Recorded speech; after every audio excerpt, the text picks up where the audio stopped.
Sejam bem-vindos ao curso Contos e suas chaves para a convivência. Vamos contar histórias que podem ajudar você a lidar melhor com a convivência, com o outro e até consigo mesmo. Essas histórias serão contadas por mim, Lucilena Galvão, pela professora Ana Beatriz Pignataro e pela professora Heloísa Limeira. Tenho certeza que você vai gostar muito dessas histórias e vai levar para você na memória, talvez, pela vida inteira. Muito bem-vindos todos! Em breve, nós estaremos abrindo mais uma turma do curso 3 Chaves da Comunicação e Convivência, que aborda comunicação não violenta, oratória e storytelling. Costumamos fazer um evento gratuito antes disso, com a presença das 3 professoras, para transmitir a todos muitos ensinamentos úteis que podem ser encontrados no nosso curso. O objetivo desse evento, nesta semana, é mostrar como utilizar a linguagem da alma. Por isso, escolhemos um tema que acreditamos que será muito útil: contos e suas chaves para a convivência. A convivência faz parte da nossa vida. Sempre estamos nos comunicando com os demais, mas dificilmente percebemos quando estamos desconsiderando a alma da pessoa ou nos dirigindo a ela. As nossas experiências ficariam muito mais ricas e profundas com essa percepção. Todos nós temos muitos eus, muitas partes. Dependendo da sua linguagem, você está falando com uma parte específica da pessoa. E é essa parte que vai dialogar com você. Porque uma pessoa agressiva tende a fazer os outros de perto dela ficarem agressivos também. Justamente porque começa a dialogar com a agressividade presente no outro. Podemos falar com o medo, podemos falar com a ansiedade, carência, agressividade, etc. E também podemos falar com a alma. É isso que queremos para gerar harmonia nas relações. Nos contos encontramos uma linguagem simples e também simbólica, que nos ajudará a perceber o que toca profundamente a nossa alma e a dos demais. Os contos nos ajudarão a reconhecer a nossa própria natureza. A partir desse tema, nós iremos mostrar para vocês muitos elementos da comunicação não violenta, oratória e storytelling, para que tenham uma boa amostra dessas ferramentas que estão no curso completo 3 Chaves da Comunicação e Convivência. Esperamos que, ao final das aulas, cada um de vocês possa se comunicar de forma mais consciente e profunda, para que possa identificar com mais clareza a quem se dirige a sua fala e buscar o coração das pessoas. Eu gostaria de contar para vocês 2 histórias. Uma delas, uma história de tradição indiana, e outra, uma história real, uma história que verdadeiramente aconteceu. Ou seja, nós vamos ter aí 2 elementos para nos inspirar e refletir. Uma história criada pelo homem, presente dentro de uma tradição atualizada para os dias de hoje, e uma história que realmente aconteceu na vida de um ser humano. Todas 2 muito impactantes e que podem gerar muitas reflexões. A primeira delas que eu gostaria de contar para vocês é a história de um homem que tinha uma cédula de dinheiro. Esse homem chega diante de um palco. Imaginem vocês, estou atualizando ao máximo o conto. Esse homem chega diante de um palco, numa plateia bastante cheia, e ele exibe uma nota de um valor alto. E ele diz: vocês gostariam dessa nota? E todo mundo levanta o braço. Todos querem essa nota, evidente, uma nota de um valor significativo. Aí ele pega e amassa bem a nota e mostra para eles e diz: vocês ainda querem essa nota? Todo mundo ainda levanta o braço, queremos essa nota ainda que esteja toda amassada. Aí ele volta a esticar a nota, a joga no chão e pisa em cima dela várias vezes, até que ela fica empoeirada, suja de poeira do sapato dele. Aí ele a pega e diz: vocês ainda querem essa nota? E as pessoas dizem: queremos sim, ainda queremos a nota. Ou seja, ele conclui falando a respeito do que é o valor de um ser humano. Por muito que essa pessoa tenha sido amassada, pisoteada, atacada de todas as formas pelas adversidades da vida por um grupo de seres humanos, o valor que elas têm não se perde. O nosso valor não se perde diante da incompreensão do meio, não se perde diante dos maus tratos da vida. E quem sabe reconhecer valor sempre nos quererá, independente do que a vida fez conosco. Então essa história fala bastante a respeito desse sentimento de inferioridade que às vezes sentimos por termos passado por tantas coisas, termos sido maltratados, termos sido injustiçados, essas coisas que às vezes acontecem na nossa vida. E essa história vai nos dizer o quê? Que nós continuamos tendo o mesmo valor. Esse valor que se revela diante da vida, esse valor que se revela diante das nossas atitudes. Nós medimos o quanto um homem sabe, o quantas virtudes tem, pela maneira como ele responde à vida. Nós não devemos deixar que complexos, que uma visão de inferioridade possa alterar esse nosso valor. Sabendo que aqueles que sabem reconhecer o valor de um ser humano vão continuar nos querendo, seja lá o que for que a vida tenha feito conosco. Pensem um pouco a respeito disso. Não deixem que nenhuma situação de vida possa inferiorizá-los e achar que vocês perderam o valor, porque a vida os tratou de uma maneira ou de outra. É muito importante refletir sobre isso para que nós continuemos dando valor às pessoas que realmente o têm, independente do que elas passaram, independente de quantas pessoas a trataram mal. Quem tem valor deve ser considerado como tal. E ter certeza de que aqueles que sabem reconhecer o valor humano continuarão reconhecendo o valor em nós, independente do que tenhamos passado. Eu acho essa história bastante interessante, bastante inspiradora. Espero que você possa refletir sobre ela.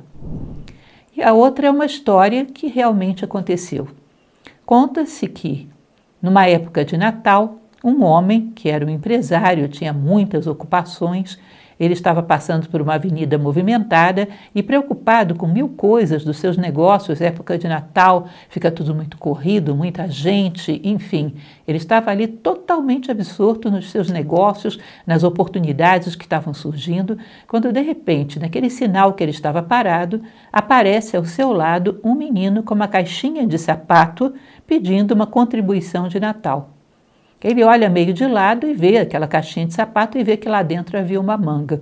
Mas ele estava tão mal-humorado que ele vira para esse menino e diz: "Não tenho nada para dar para você. Imagina, aliás, eu não tenho nada nem para mim. Eu estou passando fome." Isso numa manifestação de desprezo e de querer mandar o menino embora. Para sua surpresa, o menino arregala os olhos e fala para ele: "Não, moço, o senhor está passando fome? Não. Não vai ficar passando fome não, que eu não vou deixar. Toma aqui essa manga.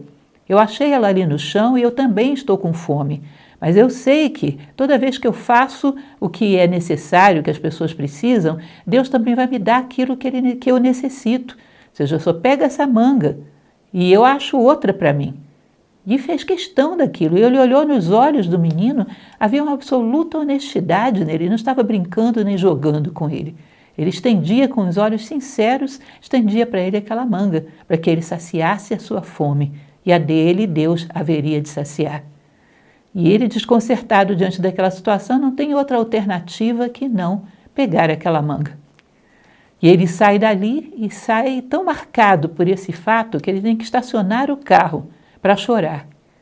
E esse fato faz com que ele reveja completamente a sua vida, reveja completamente o que realmente tem valor. Esse menino, ele foi para ele um juiz severo, como ele mesmo narra. Um juiz severo que foi capaz de colocar os seus valores em dúvida, colocar os seus valores em jogo. Ele que considerava tão importante ganhar dinheiro e ter sucesso material, ele percebe a virtude daquele menino.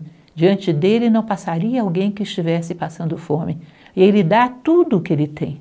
Apenas uma manga que ele tinha para se alimentar. Ele entrega isso, para que aquele homem não passe fome.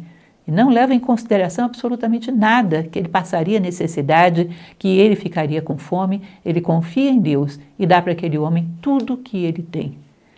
Esse impacto dessa situação é tão grande na vida dele que ele passa, a partir desse fato, a se dedicar a obras sociais, a empreendimentos sociais. Muda a vida dele, o impacto com uma criança virtuosa. Uma criança honesta, uma criança que passa para ele uma visão de valores que ele nunca tinha tido.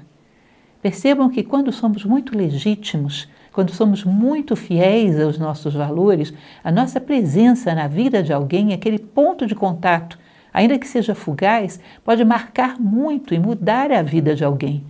Uma pessoa que talvez estivesse desencantado com a vida, que estivesse ligada apenas a ganhos materiais, que estivesse mergulhado no seu egoísmo, se você, com toda a honestidade das suas intenções, presenteia a ele o melhor que você tem, entrega o melhor do que você é para aquela pessoa, sem nenhuma intenção de receber nada de volta, apenas por uma situação de honra. Eu não posso deixar essa pessoa passar por mim sem dar nada.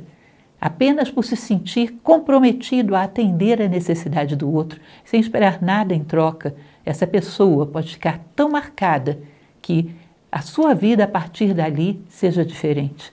É um valor que ele não conhecia, é um valor que ele não tinha visto até então. Quando alguém está numa situação muito difícil e um ser humano chega lá e demonstra pura solidariedade, pura empatia, fraternidade, sem que nada seja dado a ele em troca, só pela simples satisfação de fazer algo por um ser humano. Você percebe que naquele momento você ajuda aquela pessoa, mas também a ajuda por toda a vida. Porque todas as vezes que surgir uma dificuldade na vida dele, ele não se desesperará. Ele vai esperar que alguém de valor surja, porque agora ele sabe que essas pessoas existem e elas podem surgir na vida dele. Portanto, você renova as esperanças dele não só naquele momento, mas em todas as adversidades dali por diante, ele saberá que existem homens valorosos e que ele não está perdido, ele não desesperará mais. Ou seja, o impacto que nós podemos ter na vida de alguém é tremendo, assim como o impacto que algumas pessoas podem ter na nossa vida, simplesmente por um fato, termos valores e sermos imensamente fiéis a ele. Aquilo que eu sou dá a minha direção de vida. Eu serei sempre o quê? Fraterno, honrado, íntegro. Eu sempre falo nas palestras que dou que cada um de nós deveria delimitar um sentido de vida, um ideal, de tal maneira que você imagine que hoje é o último dia da minha vida e eu vou então pensar que ser humano eu quero ser nesse momento, que valores quero ter, que virtudes quero conquistar nesse momento. No final da minha vida, que é a obra-prima de tudo que eu fiz pela vida fora, é esse ser humano. Que tipo de ser humano eu gostaria de ser? O que eu gostaria de ter feito pelo outro, pelo todo, por mim mesmo? O que eu gostaria de ter agregado de bem à humanidade? Que tipo de rastro gostaria de ter deixado no mundo? Visualize esse ser humano que você quer ser. Anote, para que você não esqueça. E cada ato seu, pense nesse ser humano que você quer ser. E tome a sua decisão, pensando que cada decisão é um passo nessa direção.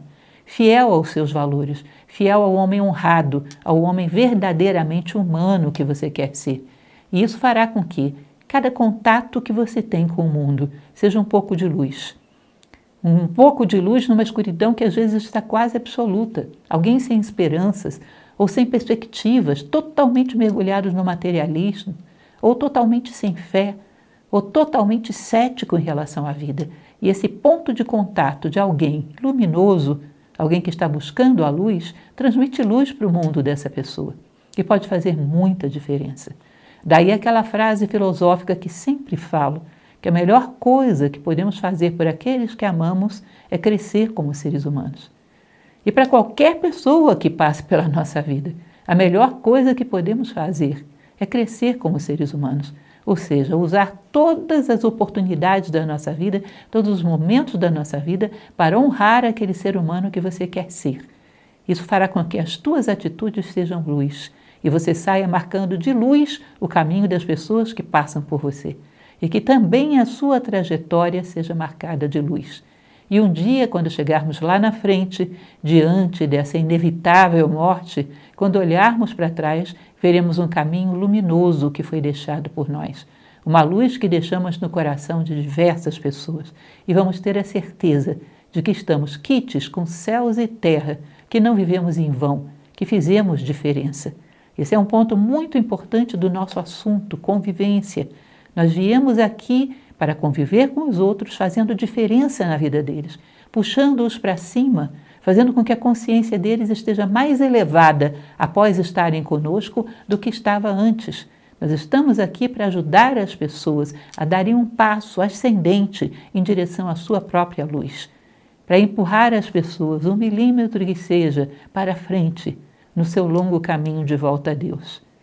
Ou seja, reflitam sobre essas duas pequenas histórias narrativas que, refletindo, podemos tirar delas poderosos ensinamentos, de saber que o nosso valor não se abala por nada e de saber o que se espera que nós possamos fazer pela vida dos demais e pela nossa própria vida. Muito obrigada e até a próxima aula. Bom, sejam todos muito bem-vindos à nossa aula. O conto que eu gostaria de comentar com vocês hoje, que eu considero muito especial, muito bonito e profundo, é um trechinho do épico hindu Ramayana.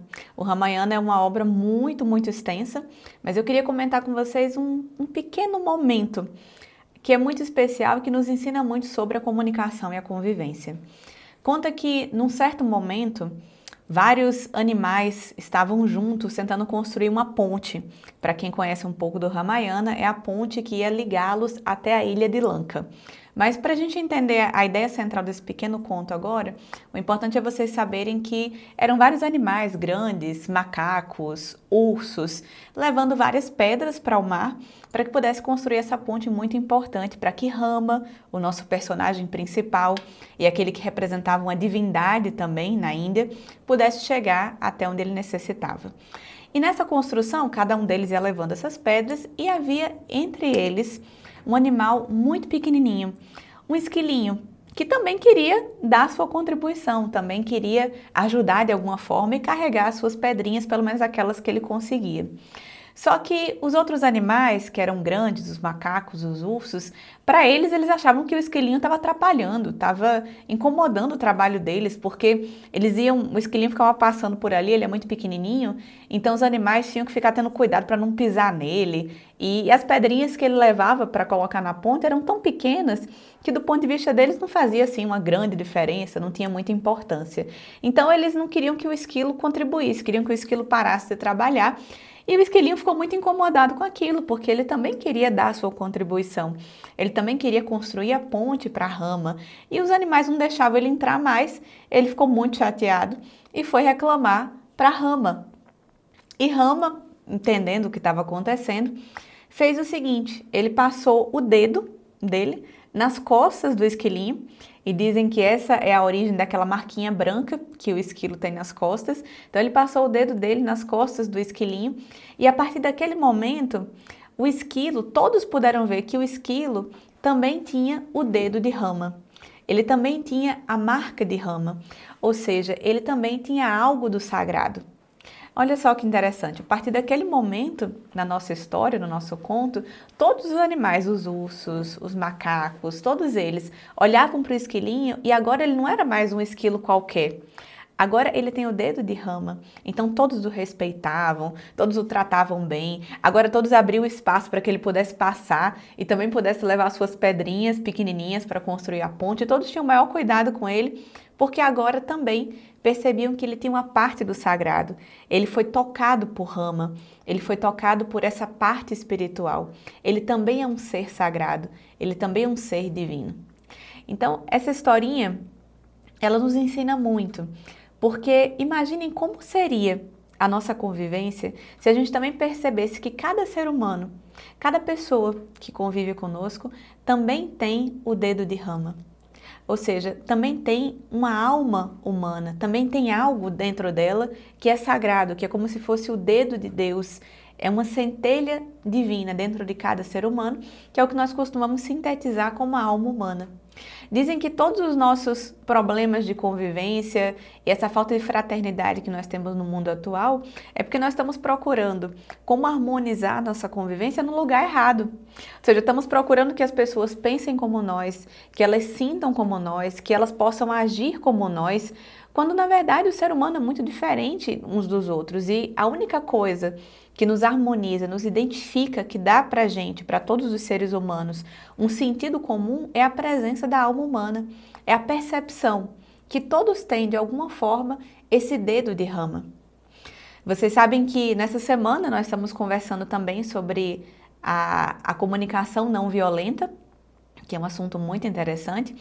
E é muito importante compreender que a ideia dentro da comunicação não violenta é exatamente desenvolver um tipo de comunicação, um tipo de diálogo que possa fazer despertar a compreensão e o entendimento entre os seres humanos. Ou seja, dentro do processo da comunicação, tentar perceber um pouco da alma dos demais, ao mesmo tempo que nós tentamos o máximo possível expressar a nossa alma também, para que possa brotar uma possibilidade de entendimento, de uma comunicação mais com o coração, ou seja, que ela seja mais através da alma humana, desse ponto que nos identifica a todos nós. Então, a comunicação não violenta, ela tem duas vias. Uma via é como eu me expresso, tentando, aí sim, expressar o máximo possível na comunicação com o outro, através da minha linguagem, através das minhas palavras, o máximo possível da minha alma para que possa ser compreendida. E como eu posso também entender a outra pessoa, aí a segunda via, ou seja, como eu posso interpretar o que a outra pessoa me diz, mas de uma forma que eu vou buscar compreender, por mais que ela fale algo que às vezes é ofensivo, que às vezes soa como uma crítica, ou como um julgamento, ou que possa parecer uma mensagem violenta ou uma ofensa, buscar entender em tudo aquilo que a pessoa me diz, algo que é a alma dela também tentando se expressar e me pedir alguma coisa. Um dos pontos interessantes dentro desse processo da comunicação não violenta, dessa segunda via que nós chamamos, que é a via da empatia, é justamente buscar fazer isso. Entender que por trás de toda mensagem, por mais ofensiva que ela possa parecer, tem sempre um ser humano, tem sempre uma alma humana que está pedindo de alguma forma a nossa contribuição para a vida dela. E se nós começássemos a perceber isso, ou seja, começássemos a interpretar de uma outra forma uma mensagem negativa de uma outra pessoa, sabendo que sempre é um ser humano que pede de alguma maneira a minha contribuição, as palavras dessa pessoa perderiam o poder de nos ferir. Isso é muito interessante, porque então o processo da comunicação não violenta, além de nos fazer expressar, buscando não ser violentos, ela também nos ajuda a não absorver a violência. Ou seja, a não carregarmos a violência junto conosco. Porque aquilo que a pessoa diz pode ser compreendido também de uma outra forma. Depende do que eu estou focando. É como se a gente pudesse ter um foco de luz, e aí eu posso focar nesse elemento violento daquela pessoa que está diante de mim, ou eu posso buscar também perceber a alma humana que está ali por trás, está aprisionada de alguma forma. E se a gente fizesse isso, então quebraríamos realmente essa raiz da violência, que é culpar uma pessoa achando que ela é a causadora da minha própria infelicidade.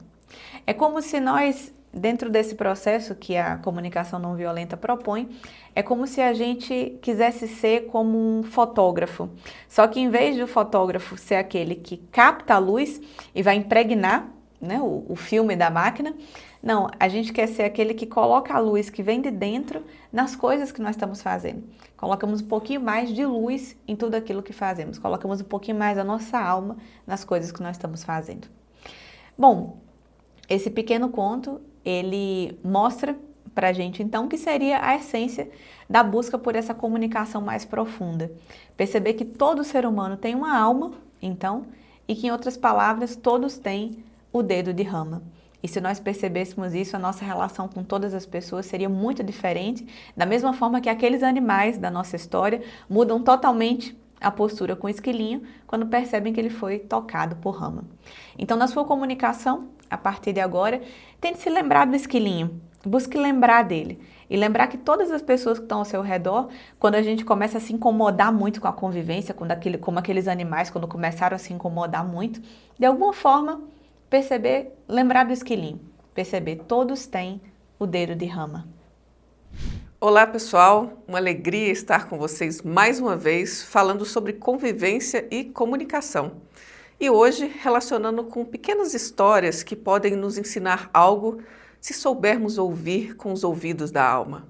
A história que eu vou contar não está dentro dos moldes de um conto da literatura tradicional.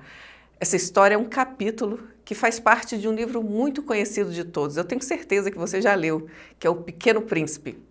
O livro é um apanhado de pequenos contos desse nosso mesmo personagem. Relembrando, muito rapidamente, o livro conta a história de um jovenzinho que vivia muito bem só, em seu minúsculo planeta, até que nasce uma rosa temperamental e surgem os problemas de convivência. Já viram isso acontecer em algum lugar? Estamos nós no nosso mundinho, até aparecer alguém e lá vem os conflitos. Nisso, ele sai viajando pelo universo, passando em diversos planetas, antes de chegar à Terra, em busca de resposta para as dificuldades com sua bela rosa. Eis que, em um desses planetas, habitava um homem vaidoso. E o capítulo começa assim: "Ah, um admirador veio me visitar", exclamou à distância o vaidoso mal avistar o príncipezinho. Porque para os vaidosos, os outros homens são seus admiradores. "Bom dia", disse o pequeno príncipe. "Tu tens um chapéu engraçado." "É para agradecer", exclamou o vaidoso. "Para agradecer quando me aclamam. Infelizmente não passa ninguém por aqui." "Ah, é?" disse o pequeno príncipe sem compreender muito bem. "Bate tuas mãos uma na outra", sugeriu o vaidoso. E o príncipezinho bateu as mãos uma na outra. O vaidoso agradeceu, modestamente, erguendo o chapéu. "Ah, isso é mais divertido do que a visita do rei. Lembra que o rei é o planeta que ele foi anteriormente." E recomeçou a bater as mãos uma na outra, e o vaidoso tornou a agradecer, tirando o chapéu. Após 5 minutos de exercício, o pequeno príncipe cansou-se com a monotonia daquele jogo. "Para cair o chapéu", ele perguntou, "o que é preciso fazer?" Mas o vaidoso não ouviu. Os vaidosos só ouvem os elogios. "Não é verdade que tu me admiras muito?" perguntou ele ao pequeno príncipe. E, como sempre, ele faz uma pergunta. O que quer dizer admirar? Admirar significa reconhecer que eu sou o homem mais belo, mais bem vestido, mais rico e mais inteligente de todo o planeta. Mas só tu moras no teu planeta. Dá-me esse prazer, admira-me assim mesmo. "Eu te admiro", disse o príncipezinho, dando de ombros. "Mas para que serve isso?" E o pequeno príncipe foi-se embora. As pessoas grandes são de fato muito estranhas, pensou ele, continuando sua viagem. Bem, e o que esse trecho tem a ver com oratória e comunicação? Tudo. Eu sempre digo que, assim na oratória como na vida. Eu sei que muitos profissionais da comunicação dizem que quando falamos em público, o foco não somos nós, mas a mensagem que transmitimos. Óbvio, eu concordo plenamente com isso. Porém, na hora da prática, eu vejo até nos meus alunos o foco ser muito no orador. Acabamos falando, preparando todo o discurso com foco no interesse em que as pessoas gostem de nós, que eu seja ovacionado ao final. Quem nunca se sentiu assim? Assim como o vaidoso. Curtir esse momento do reconhecimento pelo trabalho bem feito, isso é natural. O problema é fazer disso a finalidade ao falar em público. E mesmo aqueles que se sentem inseguros estão no mesmo barco. Eu já estive muito nesse papel de timidez e insegurança. Eu sei que o tímido, quando entra em um ambiente cheio de pessoas, sente que todos os olhares estão voltados para si. Assim como o vaidoso, o foco também está em si. Parecido com o personagem do livro, eis que se aproxima um fã. Óbvio, porque todas as pessoas estão ali para me ver. Só que não, né?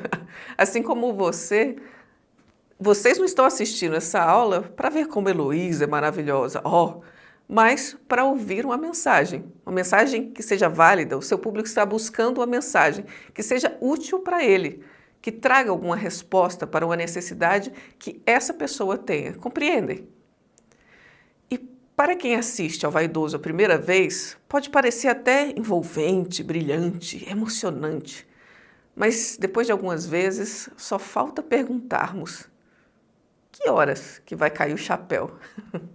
E assim como o Pequeno Príncipe, cansamo-nos dessa atuação. Porém, o principal é, afinal, que importância isso tem para você? Esse reconhecimento alheio. Percebe que essa é uma faceta da moeda muito parecida com a do medo da crítica? Isso é geralmente o que está por trás do enorme e tão presente medo de falar em público. Porque estamos preocupados demais com o que os outros vão pensar sobre nós. A opinião do outro sobre nós tem importância? Sim, porém mais para nos conhecer e nos aceitar com humildade e também para afirmarmos nossa identidade com segurança. Se o que a pessoa pensa sobre você está correto e for um defeito, proponha-se com comprometimento a melhorar. Apenas isso. E se for incoerente contigo? E se for uma inverdade? Não se importe, né? Como diz Platão em seu diálogo Gorgias, que é sobre a oratória, é preferível sofrer uma injustiça do que ser injusto. Reflitam sobre isso, é uma boa reflexão. Bom, e quem percebeu a infantilidade do nosso personagem vaidoso? A criança, o pequeno príncipe, que podemos entender como a representação da nossa alma, do melhor de nós. É puro. E para lidar tanto com a vaidade quanto com o medo, a insegurança, precisamos trazer o melhor de nós à tona. Por isso eu faço a pergunta: como falar em público com a presença do melhor de nós? Uma dica importante que eu dou é: seja flauta. Seja o canal da mensagem. Tira o foco de si, faça dessa mensagem a alma de sua oratória. Acredito que todos vocês já viram a flauta, seja ela de pan, andina, ou a transversal, ou a mais conhecida, que é aquela doce, sabe? Não importa qual a flauta, todas elas têm duas características que são bem interessantes. Ela é oca, só passa o ar por dentro, porém ela também muito bem ordenada. Tá? Dentro da flauta passa apenas o ar, como eu disse, não tem nada mais. E assim como a flauta, também devemos deixar a melodia da nossa mensagem passar no ar do melhor de nós. Interessante que a palavra alma, ou esse melhor de nós, vem do latim anima, que significa respiração, sopro vital. Então deixe o sopro passar, deixe sua alma se expressar, não tampe o seu canal com a vaidade, a insegurança, o medo, o orgulho. Eu sei, é muito fácil falar, mas pôr em prática não é tão simples assim. Então vamos à segunda característica da flauta, que é a ordem.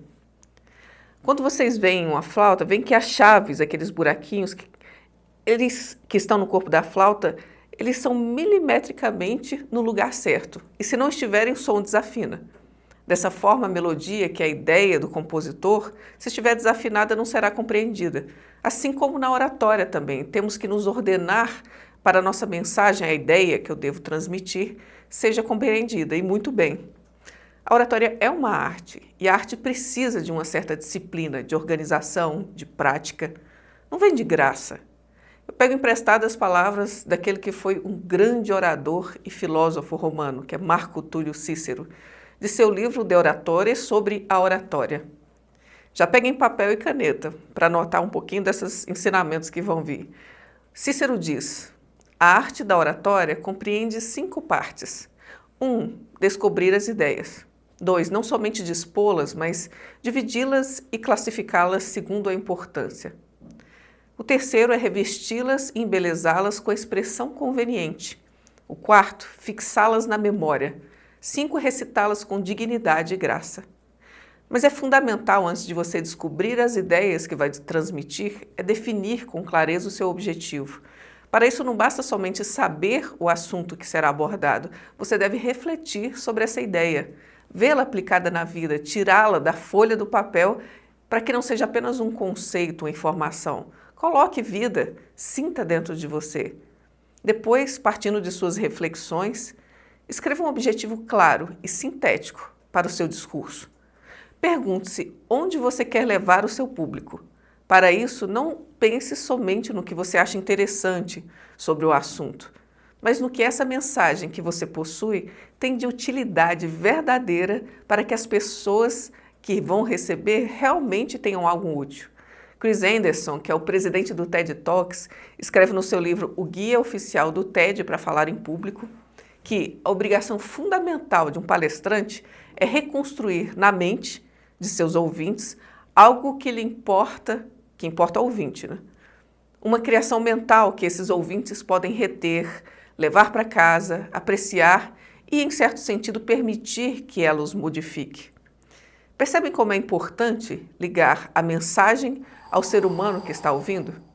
Isso é ser canal. Então, o exercício que deixo para vocês é: em qualquer fala em público que fizerem, reflitam sobre o assunto e definam com clareza seu objetivo, partindo da necessidade do seu público com relação à mensagem. Qual solução, reflexão você tem para oferecer para as pessoas? Teremos uma aula nessa nossa sequência de aulas sobre contos e comunicação, em que abordarei sobre a construção do discurso. E essas 5 partes da oratória segundo Cícero, talvez eu fale um pouquinho mais.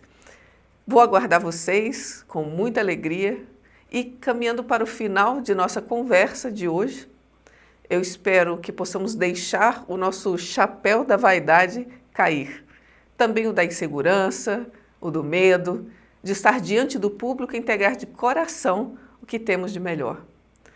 A mensagem mais profunda e verdadeira que podemos transmitir é a nossa alma, nosso melhor atravessando nossas palavras e gestos. Isso é autenticidade. De oradores vaidosos e cheios de si, o mundo já está cheio. Precisamos agora de oradores autênticos. Sejamos um deles.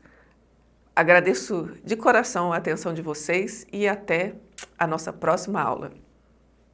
Na próxima aula, na quarta, nós vamos comentar mais alguns contos e esses ensinamentos que vão ser muito úteis para a nossa convivência, para a nossa comunicação.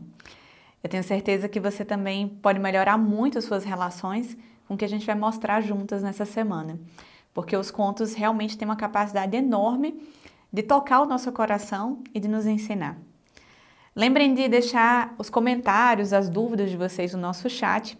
Nós vamos estar lendo e respondendo as dúvidas. Um forte abraço e até quarta-feira.